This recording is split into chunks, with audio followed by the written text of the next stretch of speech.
We did it for the Championship yesterday. We're going to do it for the Premier League today. Let's have a look at the bookmakers' odds, which gives us a lovely predicted table all the way ahead of the transfer window opening up, ahead of the Euros and Copa America happening, ahead of any potential sanctions that may be handed down to any particular teams in the Premier League this season. That last bit does make it quite interesting because I've had to kind of blur together the predicted winners and predicted relegators list because they're quite different actually based on people guessing about potential sanctions for a few teams. Anyway, I'll give you my reactions. You let me know yours down there in the comments. Remember, this is not my list. This is what the bookies are saying. A few people are a bit confused about that in the comments yesterday. Let's start at the bottom. Brace yourself if you're a fan of a promoted team, because the market suggests that all three of the promoted teams predictably are going down. To be fair, it's exactly what happened last season, which kind of is a good comeback to that being predictable. It is predictable, but predictable is sometimes predictable because it happens. Leicester predicted to be bottom. I guess that's due to what we think is going to be a potential, probably quite a chunky points deduction, I would imagine, given that a lot of people have had theirs reduced on the basis that they've kind of been helpful to the inquiries.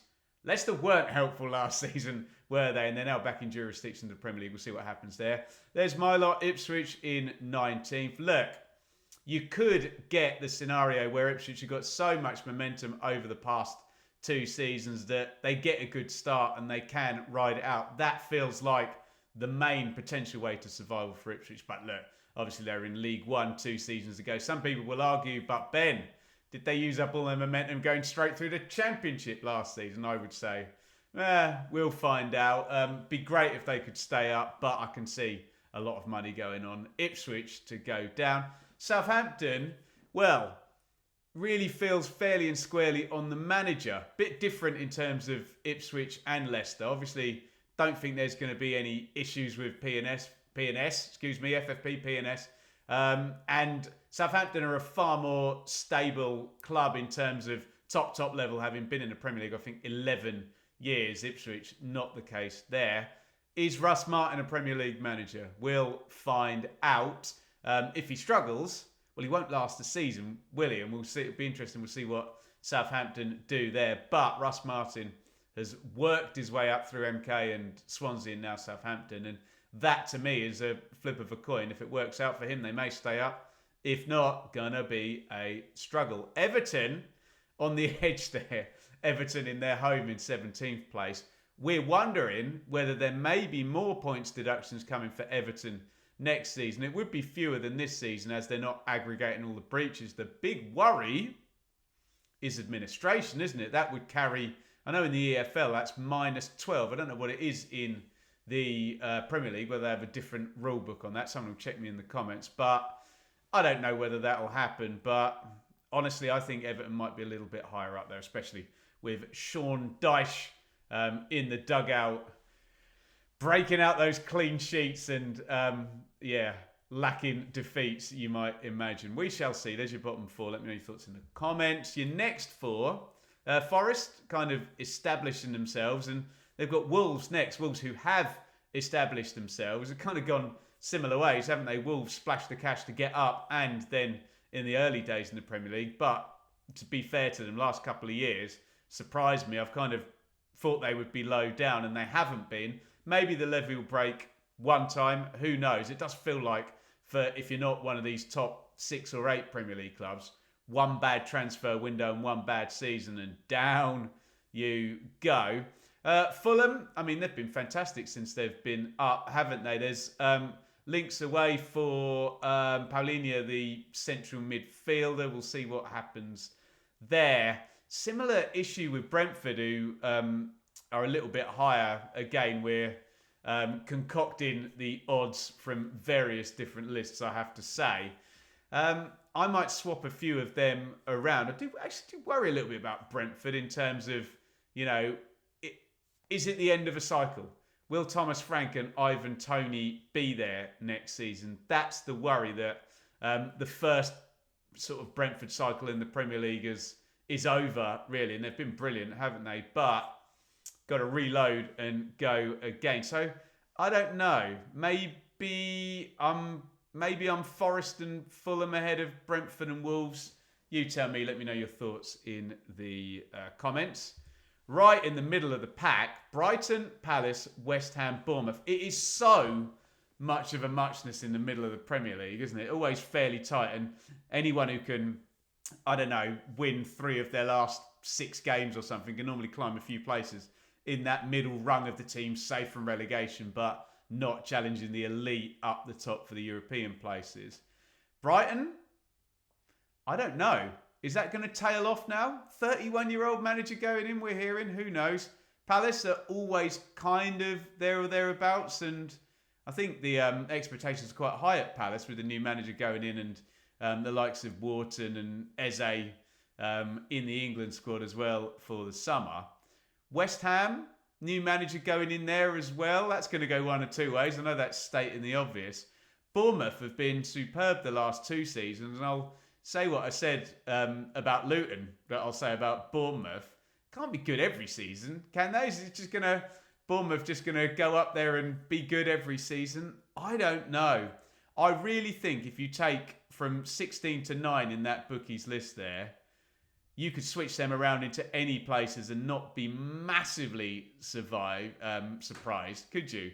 Am I seeing Bournemouth that high? No, but I've said that the last couple of seasons. Palace, maybe I'll buy, and West Ham, yeah, I get. I do wonder whether Brighton might have just that one season where it's a bit of a struggle and they, you know, I'm on my you can't be right all of the time and it can't go well all of the time kind of feeling on Brighton. And before we go to the top 8, look over my shoulder, over there, beside my head, my lovely hair and my penguin jumper, you'll see my Beer 52 display down there. We're Father's Day, we're Euros. Get involved over at Beer 52. You can have a free box like that. You've got to pay the postage. We're being very honest and transparent about that. That will cost you £5.95, but well worth it, given you're going to get 8 lovely cans of beer. You can go for the dark option as well. You get some bar snacks you can see in there as well. You will get a copy of Ferment magazine, and then maybe you might want to take the subscription up monthly, but no obligation to do that. Claim your free box and help support our channel here by following the link at www.beer52, that is, .com/bloom. Shall I have another go at that? www.beer52.com/bloom. Let's have a look at this top 8. And the money says Spurs and Villa are going to be descending off their perch, and Manchester United and Newcastle are going to be kind of ascending. That orthodoxy changed a little bit this season. It would be a bit boring, wouldn't it, I have to say. But what makes the difference in football? Size, power, money. And yeah, you would imagine Manchester United, well, I mean, I thought they would get going again under Ten Hag, but it hasn't happened. And we've got this weirdness with, is he going to keep the job? Are they going to bring somebody else in? Always been a bit of a shambles there over the last few years, but it's just such a big, powerful entity, isn't it? Newcastle, I think they'll be there about, won't they? But it would be nice to see Spurs and Villa keep challenging that orthodoxy. I'd like that to be wrong, I have to say, and one or other of Spurs and Villa against the bigger and the more money clubs. But you let me know what you think. Will Spurs and Villa sustain, or will we get Manchester United's historical power, and let's be frank about it, Newcastle's money power, even though they have towed the line on FFP, making the difference? You can probably guess which teams we've got left and in what order they are going to be. Chelsea, backed to get back into the top 4. I'm not so sure about that. Enzo Maresca, 1 year at Leicester. Good players in there at Chelsea. Young players, inexperienced at Premier League level. I don't think that's a slam dunk to be top 4 straight away. Do you? Would you have Man United, Newcastle, Spurs, Villa all below Chelsea? I'm not sure they're all going to be below Chelsea, but you let me know your thoughts in the comments. Wasn't all plain sailing for Maresca, despite the 97 points at Leicester last season. Remember, they had the big advantages of the parachute payments. They didn't get punished for the FFP breach. And at points, the fans questioned the football. But what I will say is that silly comment that I promise I do believe in my heart and my head that sometimes certain managers' footballing philosophy works better at Premier League level than it does at Championship level, ridiculous as that sounds. Liverpool, yeah, it would be sensational if Slot, the new manager, went in and had them in the top 2 in the first season. Will he get top 3? I wonder if they have a buffer season as well, like we were talking about at Brighton. So, I don't know. I don't know whether that 3rd to 8th, you could switch them all about and you wouldn't be too surprised. I do think the top 2 there are going to be the top 2. Although, when we were talking about the betting for relegation, not exactly adding up with the... normally the lists are pretty similar. They certainly were when we did the Championship. There's a fair bit of money going on Man City to be relegated next season. I guess that's on the basis that we get some sensational judgment in the case, which is going to be heard in November. And I don't know. How many points would they need to deduct Man City to be relegated? Probably 60, 65 points. If Man City are going to get 95 points, it's going to take them down to 30. Man City aren't going to get relegated, are they? They're not going to get 65-point deduction. Maybe not this season. Maybe, I don't know. They'll probably deduct them 10 per season for the next 5 years, and they'll still win the title every year. It would be lovely to see somebody different win the title, wouldn't it? Especially until Manchester City get cleared of any wrongdoing in the 1-1-5. But I can understand why the smart money's on Pep and Manchester City to go for 5th in a row. Let me know your thoughts down there in the comments. Are the 3 promoted clubs going to come straight back down like last season? Are we going to get this 3rd to 8th block, switch them around, but it's going to be those teams? And then, the sort of 9th to 17th block, are we going to get another Man City title? Please, it all feels a little bit boring, doesn't it, if all of those things happen? So, get your own predictions in the comments. Give me something to smash that orthodoxy. I've said that word too many times. To smash the regularity of that narrative.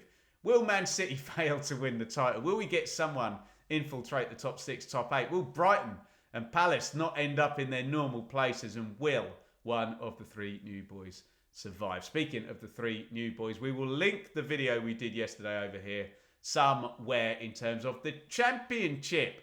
Go and get your comments on that, and particularly the teams that just come down. Will they be bouncing back? Let me know your thoughts. How right are the bookies going to be in the Premier League and in the Championship predictions for the 24-25 seasons?